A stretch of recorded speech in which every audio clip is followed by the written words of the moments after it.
ఎస్టీలు మొత్తం కలిసి ఉంటారు అక్కడ. అది ఒక చిన్న హ్యామ్లెట్. ఈ హ్యామ్లెట్లో చెప్పబెట్టకుండా వచ్చేసి తెలుగుదేశంలో ఒక మూడు కుటుంబాలు తెలుగుదేశానికి ఓటేసాయట. ఇంకా ఈ 65, 66 కుటుంబాలు తెలుగుదేశానికి ఓటేయలేదట. వీళ్ళు 200 యూనిట్లు గత 5 సంవత్సరాలు ఫ్రీగా వాడుకున్నారట. ఇప్పుడు మీరు కట్టాలి అనే నోటీసు కూడా ఇవ్వకుండా, వీళ్ళకి చెప్పకుండా, అప్పుడు 5 సంవత్సరాలు ఫ్రీగా వాడుకున్నారు, ఇప్పుడు 6 నెలలు వాడుకున్నారు. ఈ మొత్తానికి ఒక కుటుంబం 40,000, 50,000, 18,000 మీరు బిల్లు కట్టకపోతే ఇప్పటికిప్పుడే మీ స్తంభాల నుంచి కనెక్షన్ కట్ చేసిపోతామని. ఇళ్లలోకి వెళ్ళి మగవాళ్ళు లేకపోతే ఆడవాళ్ళని విచ్చలవిడిగా మాట్లాడి, అంటే మనం మాట్లాడకూడనటువంటి మాటలు.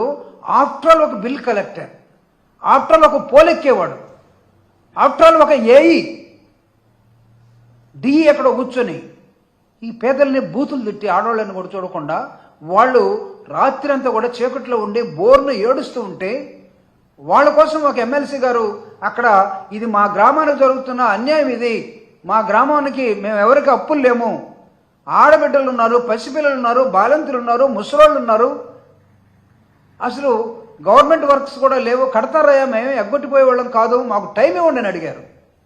Just begged for the time. 1-2 రోజులు టైం ఇవ్వమంటే నిలువున గ్రామానికి కరెంటు తీసేసి వెళ్ళిపోయారండి. మనుషులా, దుర్మార్గులా? జాషువా చెప్పినట్టుగా మేం కాదు బాకీ పడింది, మేం కాదు ఈ దేశానికి, సమాజానికి బాకీ పడింది తిన్నవాడు. వాడిని వదిలేశారు. ఎస్సీ ఎస్టీలు మాత్రం కళ్ళు తెరిస్తే భస్మమైపోతారు కూటమి ప్రభుత్వం. నేను కూడా చెప్పదలుచుకున్నాను. Where is your welfare? ఎక్కడ మీ వెలుగులు? మాలమాదిగల ఇళ్లకను, ఎస్టీల ఇళ్లకి, లంబాడోళ్ళు, లేకపోతే చెంచులోళ్ళు, లేకపోతే కోయేళ్ళు, ఈ ఇళ్లకు మొత్తాన్ని కరెంటు తీసేసి పోగలరా మీరు? రైతుల ఫ్యాక్టరీల దగ్గరికి పోగలరా మీరు? ఎంఎన్సీ కంపెనీగా ఉన్నట్టు హాస్పిటల్ దగ్గరికి పోగలరా మీరు? పెద్ద పెద్ద షాపుల దగ్గరికి? అక్కడేమో లంచాలు తీసుకుని వెళ్ళిపోతారు, ఇక్కడేమో ఏళ్ల మీద వీరంగం. ఇది నేను ఎందుకు పదే రిపీటెడ్గా 4-5 సార్లు చెప్పానంటే, మీరు ఎవరిని బోన్లో పెడుతున్నారు? We're not thieves. మేము దొంగలం కాదు అసలు. మేము ఎవరికి ఎస్సీ ఎస్టీలు ఈ రాష్ట్రంలో, ఈ దేశంలో ఎవరికి బాకీ లేము. జాషువా అన్నట్టు బాకీ పట్టదు సుమి ఈ భారతవని, లేకపోతే ఉన్నవాడు, అంతేగాని పేదలు కాదు. పేదల మీద జగన్మోహన్ రెడ్డి గారు, అయ్యో వీళ్ళు కట్టలేరు, వీళ్ళు చదువుకోవాలి, వాళ్ళ పిల్లలు ఉన్నారు, వాళ్ళు గాఢాంధకారంలో చీకట్లో ఇంతకాలం మగ్గిపోయి ఉన్నారు, వాళ్ళ తాహత తగ్గట్టుగా ఒక 200 యూనిట్ల కన్నా ఎక్కువ వాడరు, అది ఎందుకు ప్రభుత్వం భరించకూడదని ఆయన మొత్తాన్ని సబ్సిడీ రూపంలో ఆయన ప్రభుత్వంలో మొత్తాన్ని వేవ్ చేసి, అప్పటి వరకు ఉన్నటువంటి బాకీలను కూడా దాదాపు 81 కోట్ల రూపాయలు అప్పటికప్పుడు ప్రభుత్వం వచ్చిన 2 నెలల్లో చేస్తే, మీరు 6 నెలల్లో ఈ పని చేస్తారా? మీకేమన్నా హృదయం ఉందా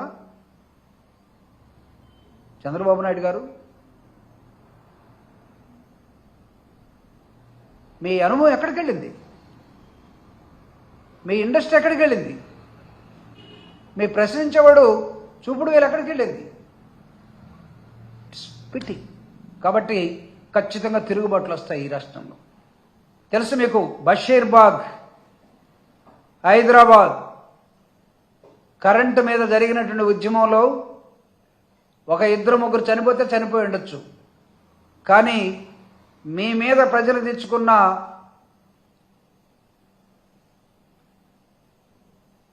దాన్ని నేను వేరే విధంగా చెప్పదలుచుకోలేదు. వాళ్ళు మీ మీద ప్రజలు తెచ్చుకున్న కసి ఏదైతే ఉందో, మిమ్మల్ని అధికారానికి దాదాపు ఒక డికేడ్ దూరంగా పెట్టింది, గుర్తుపెట్టుకోండి. 10 సంవత్సరాలు అధికారాన్ని దూరంగా పెట్టాయి. అలాంటి రోజుల్ని ఈ రాష్ట్రంలో సృష్టించాలనుకుంటే, ఎస్, 10 రూపాయలు మీరు ఎక్కువ వేస్తే అప్పో సప్పో తీసుకొచ్చి కడతారు మా వాళ్ళు. రేపు క్రిస్మస్ పండుగ ఉంది, పేదలందరూ, దళితులందరూ, లేకపోతే మైనార్టీ సెక్షన్స్ అందరూ జరుపుకునే, ఆ తర్వాత సంక్రాంతి పండుగ వస్తుంది. మీరు పండుగ నెలల్లో డిసెంబర్లో, జనవరిలో మాతో ఆటలాడుకుంటూ ఉన్నారు. తర్వాత మీరు కోడి పందాలు ఆడబోతూ ఉన్నారు.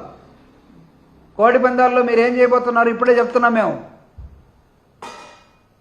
ఇది కరెంటు తీసేయటం, కరెంట్ ఇవ్వటం కోడి పందాలు లాంటిది కాదు. ప్రతిదీ గుర్తుపెట్టుకుంటాం. పేదవాడు మనసులోకి ఒక విషయాన్ని తీసుకున్నాడంటే ఎంతటి వాడికైనా తిరిగి నేల చూపిస్తాం. మీరు అనుకున్నారేమో ఆకాశంలో విహరిస్తున్నామని, తిరిగి నేల మీద నడిచేటట్టుగా చేస్తాం. జగన్మోహన్ రెడ్డి దళితుల కోసం ఆయన పడుతున్నటువంటి తాపత్రం, స్కూల్ ఇస్తే, ఇంగ్లీష్ మీడియం ఇస్తే, ఆయన యూనిఫామ్ ఇస్తే, ఆయన గోరుముద్దిస్తే, ఆయన పిల్లలకి మిడ్ డే మీల్స్ ఇస్తే, ఆయన చేస్తున్నటువంటి బైజూస్ అనే ఒక కంటెంట్ ఇచ్చి 3వ తరగతి నుంచి 6వ తరగతి 8వ తరగతిలో ఒక ట్యాబ్ ఇచ్చేసి ప్రపంచంలో ఉన్నటువంటి ఎడ్యుకేషన్ మొత్తాన్ని తీసుకొచ్చి సిబిఎస్ఈ సిలబస్ని ప్రభుత్వ పాఠశాలలో నాడు నేడుగా మార్చేసి అద్భుతంగా తయారు చేస్తే వాటి మొత్తాన్ని తీసేశారు.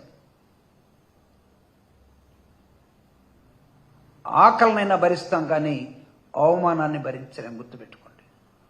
మాకు అందినటువంటి సిబిఎస్ఈ సిలబస్ని మా పిల్లల నోటుగాడి దగ్గర నుంచి మీరు తీసేశారు. Mister education minister, remember, SC ST పిల్లలు ప్రభుత్వ పాఠశాలలో చదివే పిల్లలకి సిబిఎస్ఈ సిలబస్, వీళ్ళేంటి మాలమాది కూడా ఇంగ్లీష్ నేర్చుకోవటం ఏంటని ఎంత మీకు అహంకారం.